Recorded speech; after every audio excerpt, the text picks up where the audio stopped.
And this country believes right now there is no looking back, we can only go forward. But I want all of you to go back a bit. I want you to go back to 1935 when the Government of India Act came. A lot of discussion in the British Parliament, the House of Commons. The discussion was about whether India truly deserves freedom. If we get our freedom, are we good enough to keep our freedom? If we get our freedom, are we good enough to progress as a nation through that freedom? So a lot of countries, with due respect to all the countries that ruled over us, governed us for a long point of time, they felt managing India as a white man's burden. They felt India cannot manage itself. India doesn't have the wherewithal to manage itself. They felt it's a white man's burden to take care of our country. Lot of discussion happened in House of Commons before Clement Attlee decided to give independence to our country.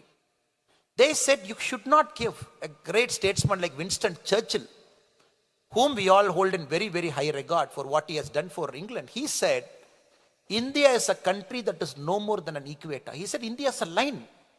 It is so fragmented. People speak multiple languages.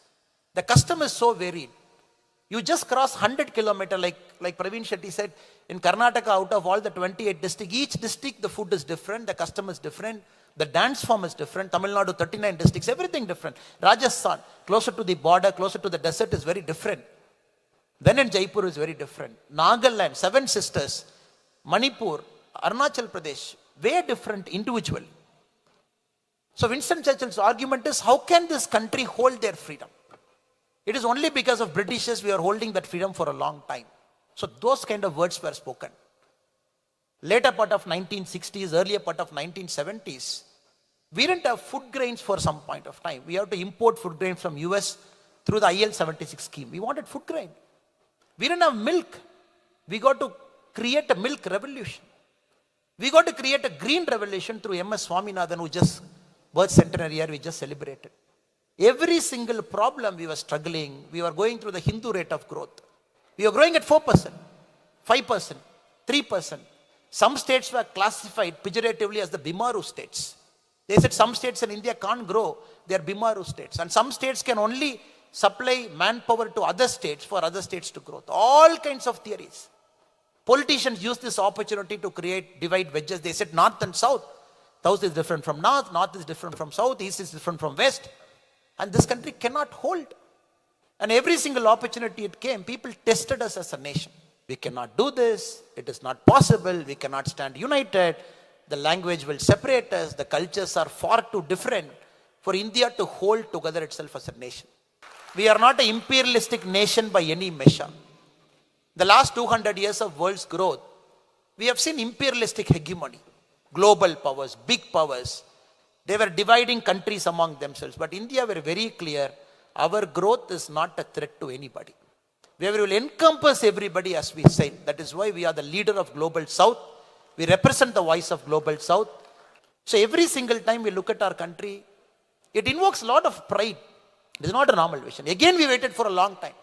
1700, 1730, the Cambridge economist Angus Madison, he argues, 1730, India had 23% of the world's GDP. 1730. 23% of the world's GDP. We are at 2% now.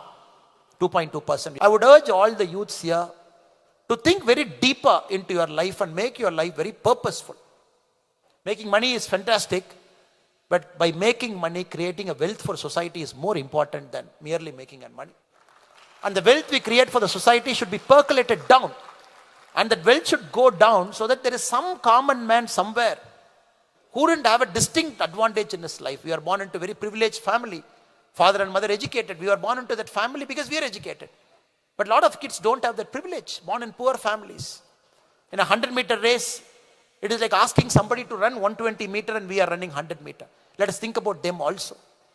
Till the last person in our country is not self-satisfied, is not grown, the country should not be considered as a grown country. So it is very important we have to make this wealth percolate everywhere. We got to balance it regionally. Every single state should grow. Sir, 1991, the balance of payment crisis. We had money only to import products for 3 weeks. India was on the verge of declaring itself a defaulter, which some of our neighboring countries keep doing it often. But we were on the verge of declaring ourselves as a sovereign country, calling itself a defaulter.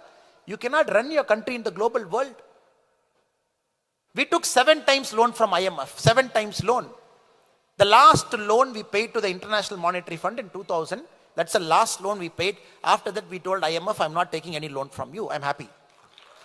From 2000, we didn't take a loan from IMF. In 1991, when the balance of payment crisis happened, 3 weeks of imports money was left. What the Reserve Bank of India did, 20 tons of gold, we took it to Switzerland, Bank of Switzerland, we got $200 million. July 1991, we took 47 tons of gold, Bank of England, we got $400 million. That $600 million which we borrowed, it gave us a breathing space to work. And this country, UAE, is such a beautiful country. And it is a country which is a beautiful confluence of 2 things.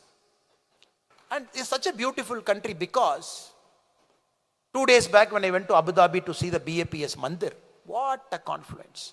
Great rulers of this land with the spirit of tolerance and inclusiveness asking us to construct a temple. And 30 lakh people have visited that BAPS Mandir till now. And more than the temple, I was very inspired. 7 spears. Normally in Indian temple we have spears. 7 spears, when they told me it represents the 7 emirates of UAE, to honor the rulers of this land because they honored our faith here. And when you go around the temple that is beautifully built with sandstone, you see Shiva Puranam, you see Vishnu Puranam, you see Ayyappa, you see all the beautiful carvings around it. Just when you finish the temple, I was very astounded to see.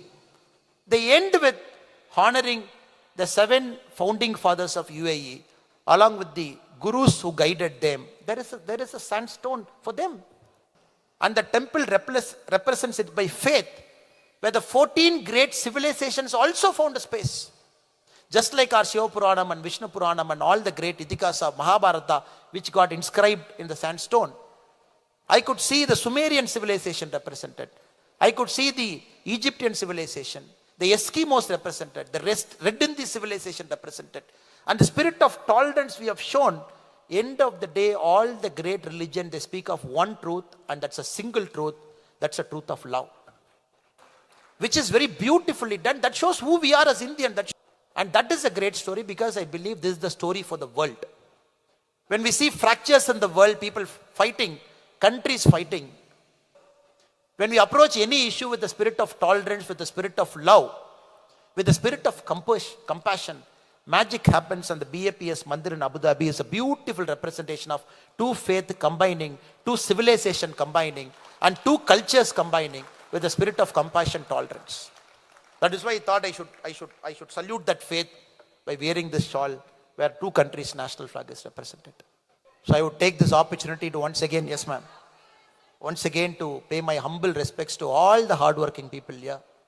You're working very hard, extremely hard, and you are the world's largest remitter into our country. No country in the world receives inward remittances like India does. India receives billions of dollars as inward remittances because you earn that dollar, you send it back to your home, your mother, your father, your children, your wife, your husband, somebody is waiting, and you save every single penny for a better life outside. And all the money that comes back into our country, that gives us this very precious foreign exchange. India needs that foreign exchange, precious dollar, and you make it happen. And more importantly, traveling thousands of miles away, even in a foreign land, you keep the spirit intact, you keep the patriotic fervor intact, you teach it to next generation, and next generation, all in the hope that we will have a better life. I salute you for that. Since you are positioned in Dubai, instead of trying to take a holiday into Europe, always try to take a holiday back. Instead of an European holiday, nothing wrong. All the great cities should be seen with the same eyes, with the same spirit, and with the same love. So one holiday to southern part, one holiday to western part, one holiday to northern part, one holiday to the eastern part. Every single year you come. If you can expose that to your children, I think that is the single biggest blessing they will get from you. Last but not the least, again I'll take the privilege of being your brother. I'll use this privilege to request one more thing. The first language we heard is a very sweet mother language we heard. So we all hold a very special place for our mother tongue. So Tamil சொந்தங்கள் இருக்கிறீங்க, தமிழ் மேல ஒரு மாறா காதல், மாறா அன்பு. காரணம் உங்களுடைய காதல கேட்ட முதல் வார்த்தை அது. You feel very happy. அது உங்களுடைய நம்முடைய தாய்மொழி பாசம், தமிழ் மொழி மேல இருக்கக்கூடிய அன்பு. ಕನ್ನಡ ಕಡೆಯವರು ಇದ್ದೀರಾ? ತಾವು ಕೂಡ ಅದೇ ತರಹ ತಮ್ಮೆಲ್ಲರೂ ಕೂಡ ನಿಮ್ಮ ಕಿವಿದಲ್ಲಿ ಫಸ್ಟ್ ನಿಮ್ಮ ತಾಯಂತರ ಮಾತು ನಿಮ್ಮ ಕಿವಿದಲ್ಲಿ ಫಸ್ಟ್ ಅದು ಬಿದ್ದಿತ್ತು. Other parts of India, I am sorry, I am not able to speak Telugu, I want to speak Marathi, I want to speak Gujarati. But बहुत लोग हियर इधर आपका हिंदी मालूम है, हिंदी आपका बहुत कंफर्टेबल है. हमारा लैंग्वेज बहुत वेरीड है, बहुत डेप्थ है. एक तमिल में इतिहास बहुत है, तिरुकुरल है, कंबरामायणम है, 2000-3000 ईयर का लिटरेचर है.